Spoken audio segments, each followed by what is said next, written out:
जो बच्चा इस टाइम सीबीएसई के सैम्पल पेपर सोल्व नहीं कर रहा है, जो सीबीएसई की वेबसाइट पे दे रखे हैं, आप चाहे कोई बुक मत पढ़ो, कोई बुक मत लो, सीबीएसई की वेबसाइट पे जो सैम्पल पेपर दे रखे हैं, अगर आप वो नहीं पढ़ रहे हो ना, तो समझ लो आप अपना बहुत बड़ा नुकसान कर रहे हो।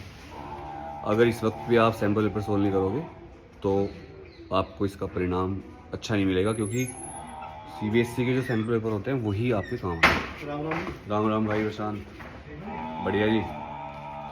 तो ये वक्त है आपके सीबीएसई सैम्पल पेपर सोल्व करने का, क्योंकि इससे ही आपको पता चलेगा पेपर किस टाइप का आएगा।